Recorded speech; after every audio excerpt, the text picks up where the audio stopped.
spokesman for the ISAF forces in Afghanistan, and he joins me now from Kabul. Karsten, good to speak with you.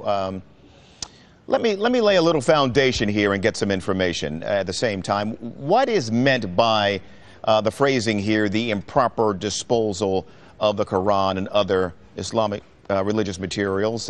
What happened here specifically? Well, good evening, Tony. What actually happened was that in the course of last night, a considerable amount of religious material, including Qurans, was set for disposal by ISAF personnel and brought to the facility in the detention facility in Parwan. Fortunately for all of us, local workers recognized the type of material that we are talking about and intervened. So actually the disposal process was stopped in time, but it led to protests over the day. All right, let's be very clear. Were Qurans burned? Well, as far as we know, and the investigation is ongoing in close cooperation with the Ministry of the Interior, as far as we are aware, they were not burned, but we have to wait for the result of the investigation. What was the material in question? What were the amounts of material in questions? Were Qurans involved? And also, what was the chain of orders that led to this incident? Karsten, isn't that a pretty simple thing to determine?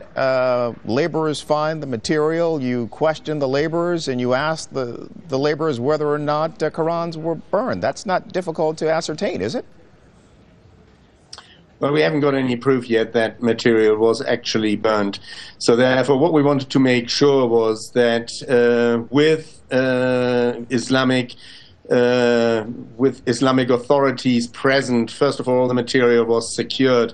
We then wanted to have the participation of the Ministry of the Interior, and we are now looking into what was actually done before we come out with any further statement, because we want to know is what was the way of decision, how was this material then brought to the facility. We were, insofar, lucky that local workers actually interfered. It was a terrible mistake, and that is why General Allen very quickly this morning came out with an apology to the President, the government, and of course to the people of Afghanistan. Let me get, that's right, I'm going to get to General Allen's statement in just a moment, but I want to hear something from you. What message do you want to send to, say, the 800 or 1,000 or so protesters who were shouting, "Die foreigners," outside the Bagram Air Base, and to Muslims around the world who will be offended by this? The message was sent very quickly. The message that was basically sent is this was a mistake. This was a mistake in procedure. This was a mistake that could have led to the mistreatment of religious material and the destruction. It was the local workers who stopped the process. We have to find out what was the mistake, how did it happen, to make absolutely sure that it doesn't happen again. It was a mistake and led to an apology, and at the end of this day, having seen demonstrations in Bagram, having seen smaller demonstrations in Kabul, we also obviously are happy that the people took restraint, that this demonstration was controlled and in large amounts not violent. All right, Karsten, one last question for you. The general also said in a statement, "I assure you, I promise you, this was not intentional in any way." How can such a statement be made ahead of the findings of the investigation?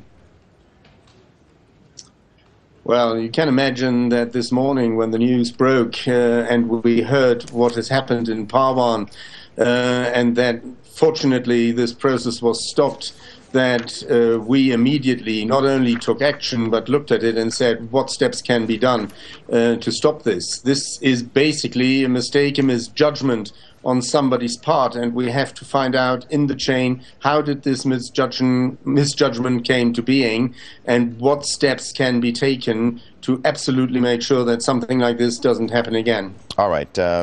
Karsten Jacobson is the spokesman for the ISAF forces in Afghanistan, joining us from Kabul. Good to talk to you, sir. Thank you.